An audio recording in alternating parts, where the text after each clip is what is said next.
Serena didn't lose him all at once. It was gradual. The way a tide pulls sand from under your feet, so slow you don't notice until you're already sinking.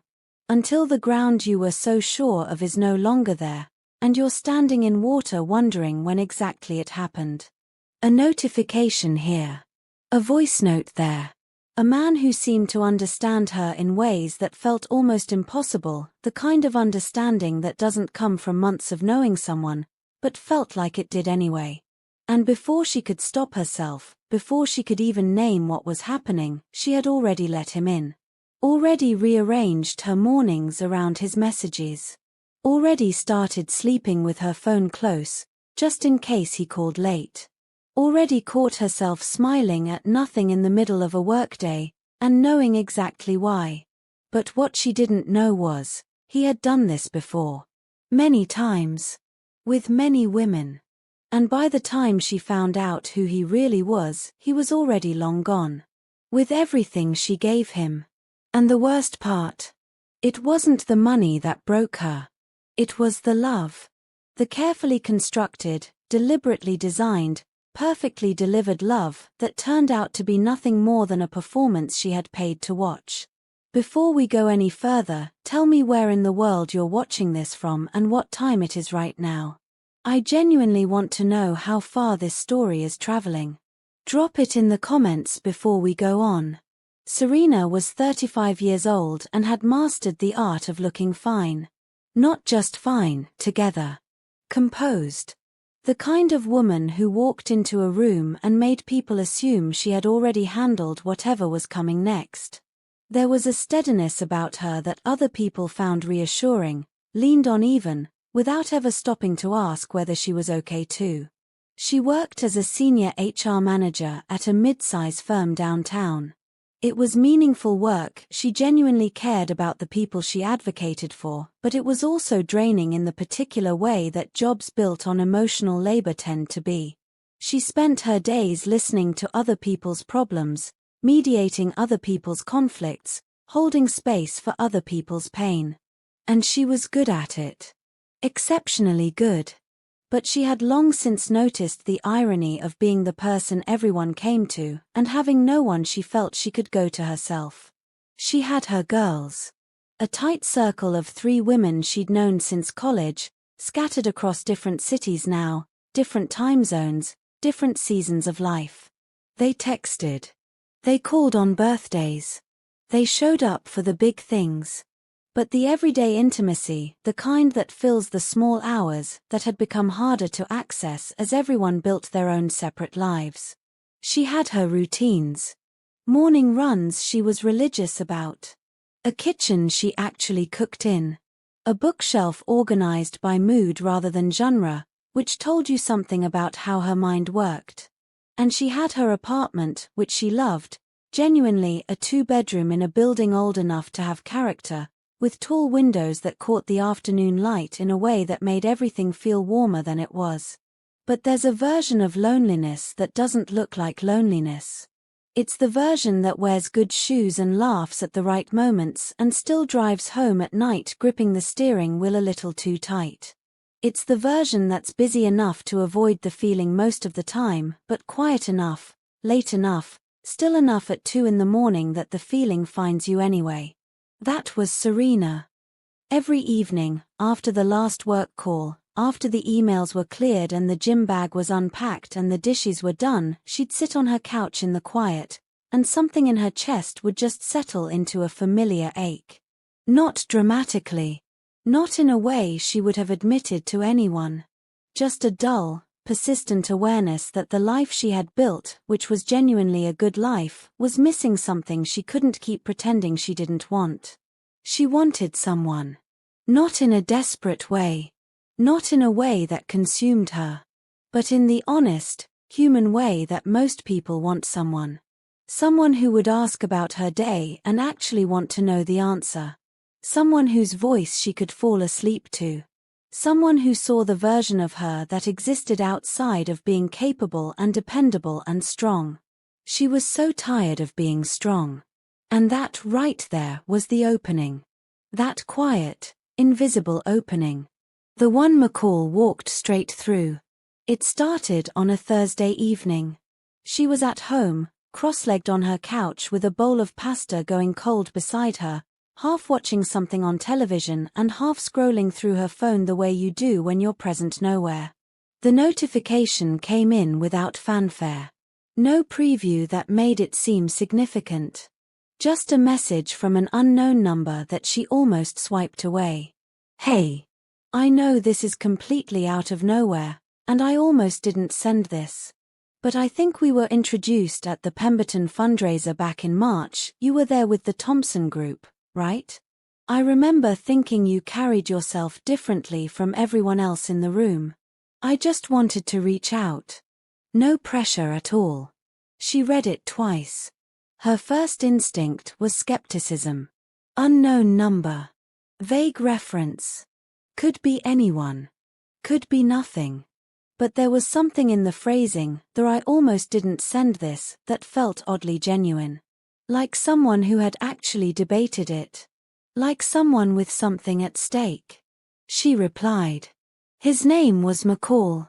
And from the very first exchange, she noticed something she couldn't quite put her finger on at first, and then slowly could.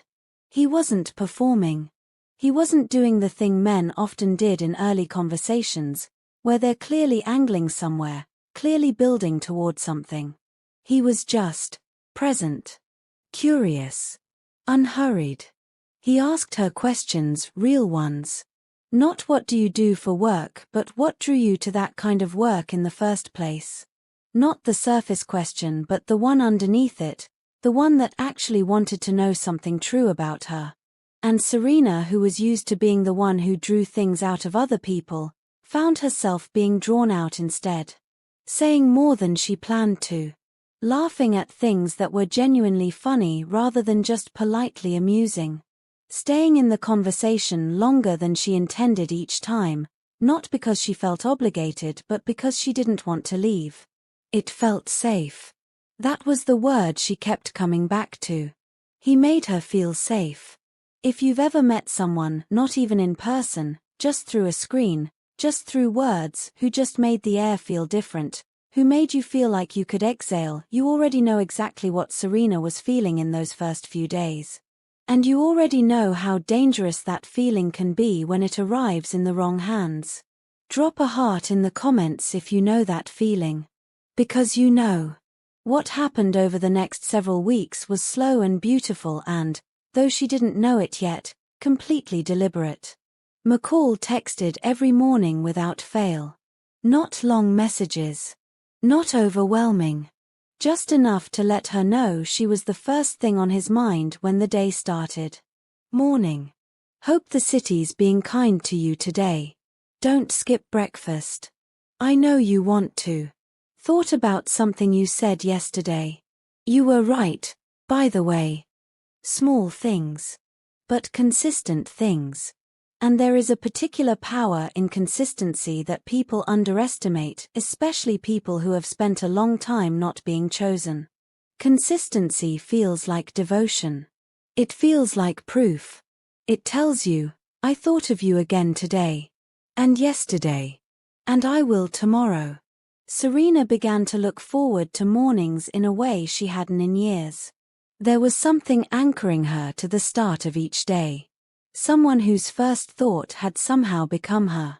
He remembered everything. That was the thing that got her, underneath all the rest of it. He remembered the details she mentioned once and never repeated, the name of the difficult colleague who made her doubt herself, the neighborhood she grew up in, the way her mother used to make her feel small without ever raising her voice.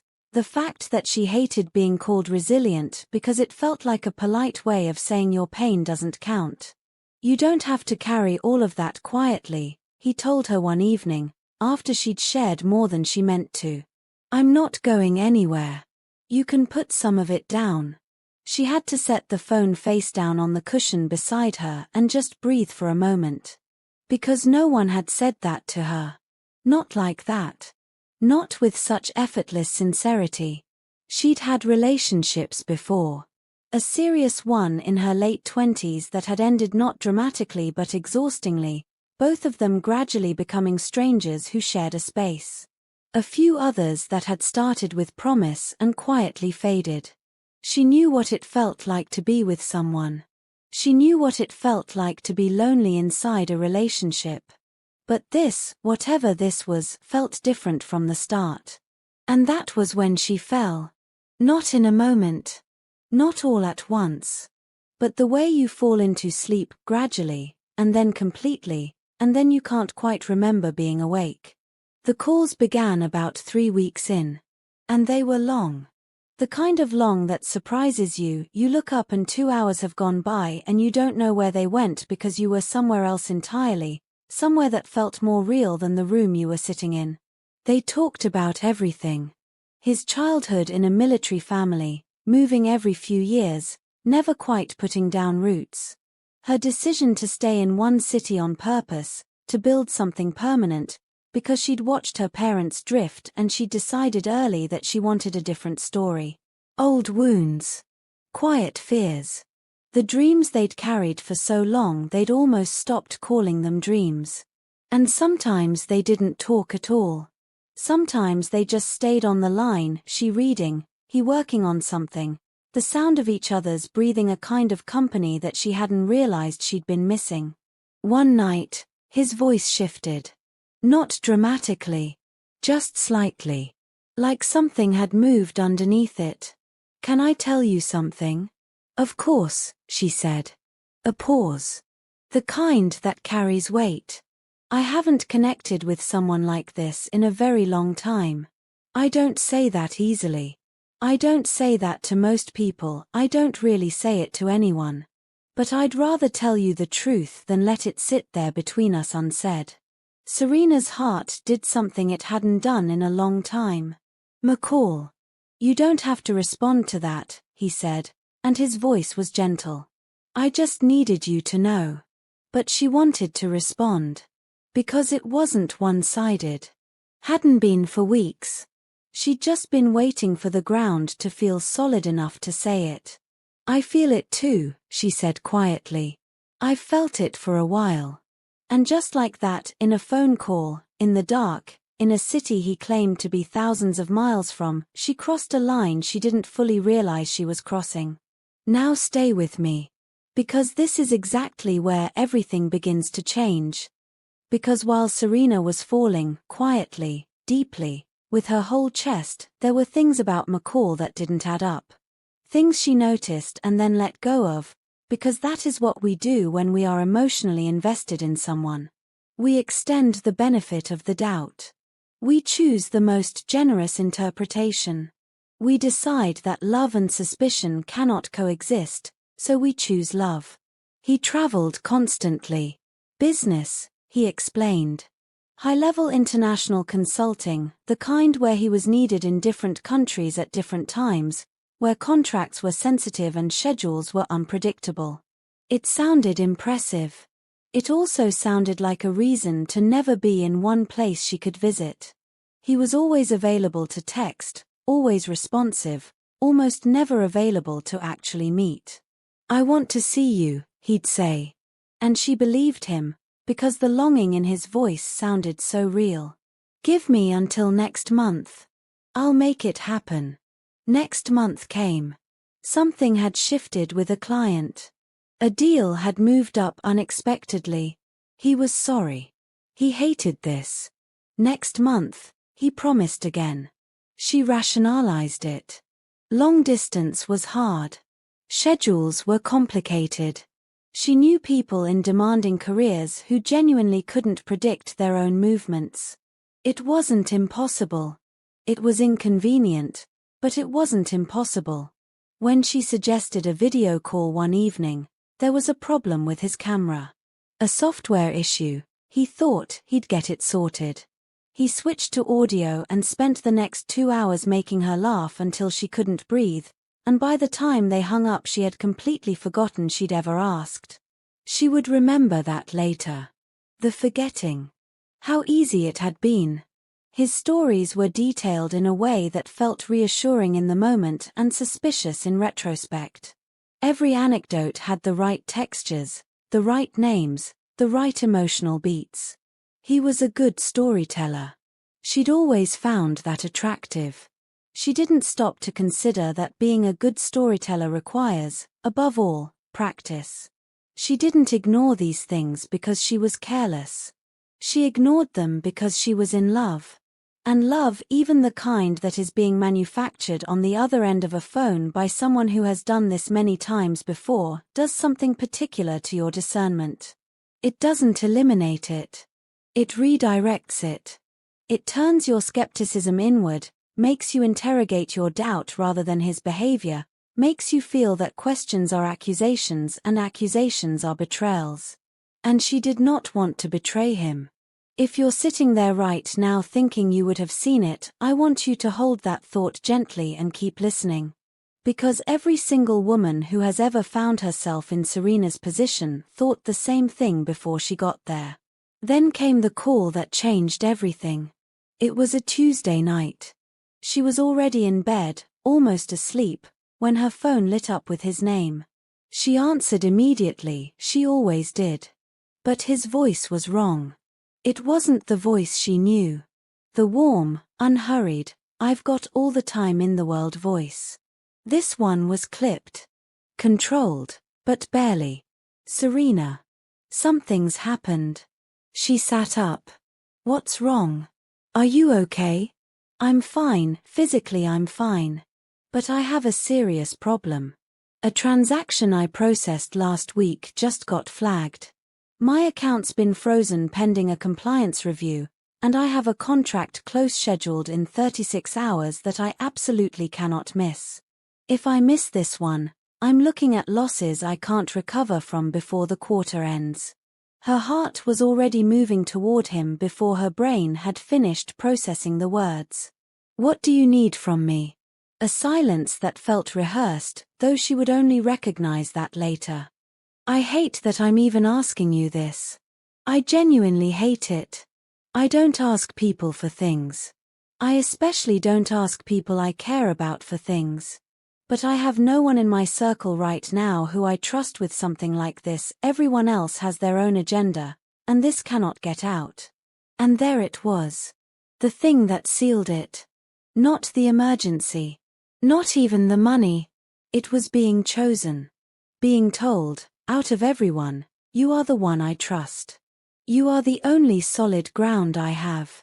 For a woman who had spent years being the dependable one, the one others leaned on, being needed by him felt like intimacy. It felt like proof that what they had was real. Tell me how much, she said.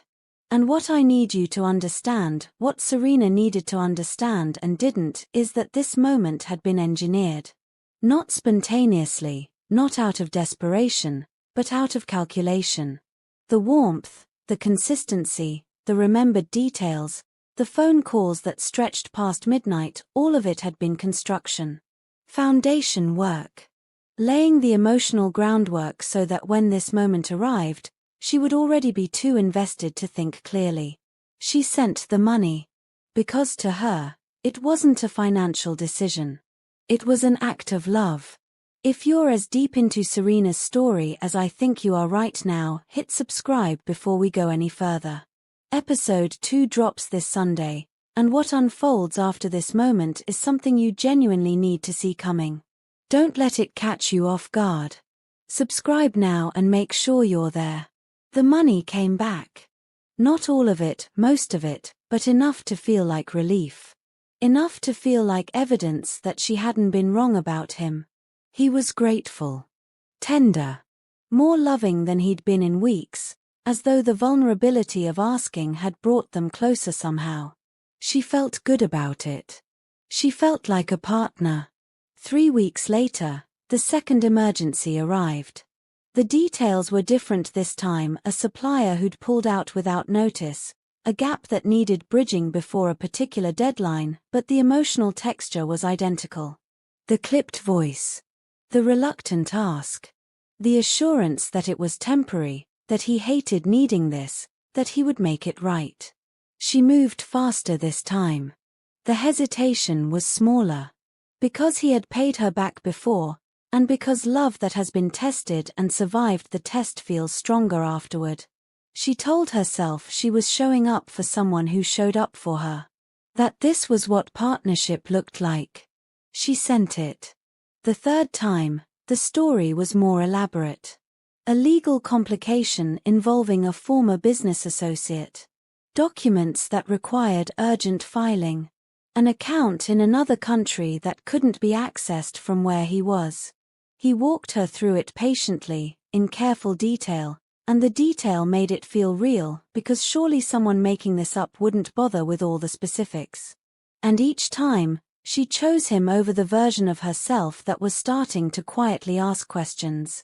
Because by now, it wasn't about the money. The money was almost beside the point. What she was really protecting was the story. The story of them, the one she had been building in her mind for months, the one where all the patience and vulnerability and staying up late to talk paid off in something lasting. The thought of losing that story hurt more than any number she'd transferred. That is the trap. Not the first request.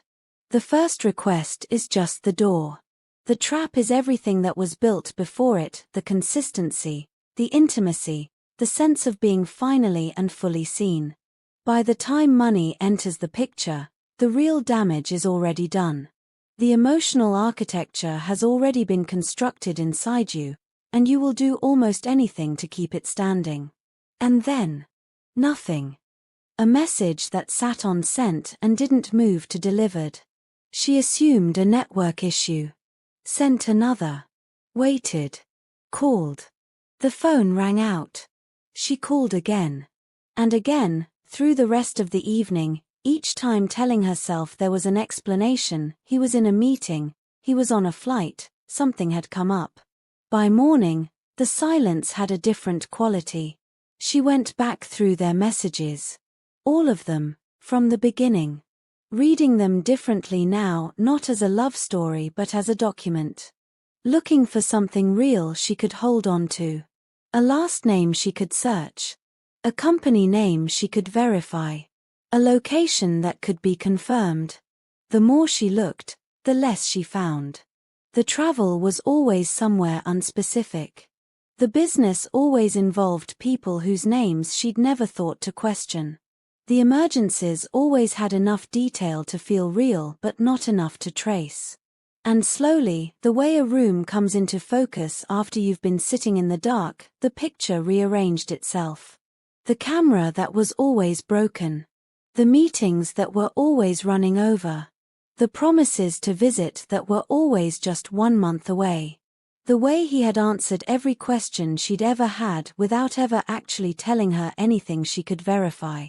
He hadn't been real. Or rather, the feelings had been real. Hers had. But he had constructed himself out of exactly what she needed, studied her the way you study something you intend to take, and then taken it. Her kindness. Her longing. Her willingness to love without requiring proof. And when there was nothing left that he needed, he had simply stepped out of the character and left her holding the wreckage of someone who had never existed. Serena sat in her apartment that night. Same apartment she'd always come home to. Same tall windows catching the last of the evening light. Same quiet. But it wasn't the same quiet. Before, the silence had just been empty. A thing she lived alongside, something she'd made peace with, something she was hopeful would one day be replaced. Now it felt like it was full. Full of every good morning that had been a line. Full of every I'm falling for you that had been a tactic. Full of every moment she had put the phone down and smiled at the ceiling because for the first time in years someone finally saw her, and she had been the only real person in that room. She cried. Not the kind that announces itself. The kind that comes quietly, late, when the adrenaline and the disbelief have finally worn off and what's left is just grief. Plain, unadorned grief. Not for the money, though that too. For the mornings she had looked forward to. For the voice she had fallen asleep to. For the version of herself that had finally, carefully, opened back up and had that opening used against her. Here is what I need you to understand before we close out today. Not just as a story point but as something true. Serena was not foolish. She was not naive in the way people use that word when they want to place the blame somewhere comfortable. She was a senior professional. An emotionally intelligent woman. Someone who spent her entire career reading people. And she was deceived. Because what McCall had was not charm in the ordinary sense. It was precision. He had identified exactly what she needed: consistency, attentiveness, emotional safety, the feeling of being chosen, and he had delivered it with the kind of careful, sustained effort that most genuine partners never manage. He was, in the most disturbing sense of the phrase, very good at this. The cruelty wasn't in the money. The cruelty was in the fact that everything she felt was real. Her love was real. Her hope was real. The version of herself she had allowed to surface, softer, more open, more willing to be held, that was real too. And all of it had been used. But she got up. The next morning, and the morning after that. She got up, and she went to work, and she did not let what he had done become the last word on who she was. And that, not the fall, but the getting up, is the part of the story that matters. I'm speaking directly to you right now, because I want to ask you something real. Have you ever given someone your trust, truly given it, opened a door you'd kept closed for a long time and had it handed back to you in pieces? Drop it in the comments. Not just for me. Because someone watching this right now is sitting in their own version of that apartment, in their own version of that silence, and they need to know that what happened to them does not define them. And they need to see your words. Serena didn't close herself off. That would have been the easier thing, to decide that she'd learned her lesson about openness, put the walls back up higher than before, and call it wisdom. A lot of people do that. And nobody could blame her if she had. But she didn't. She did something much harder and much braver. She started the slow work of understanding what had happened to her, not to assign herself blame, but to reclaim her own story. She started learning the difference between someone who loves you and someone who has learned to sound like they do.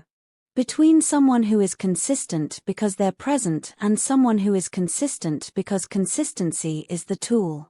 It took time. It took honesty. It took a few conversations with people she trusted and a lot of conversations with herself. And in the middle of that process, when she was still in the most fragile part of it, still rebuilding something she wasn't sure had a blueprint anymore, someone found her. Not in the dramatic way. Not with grand gestures or perfect timing.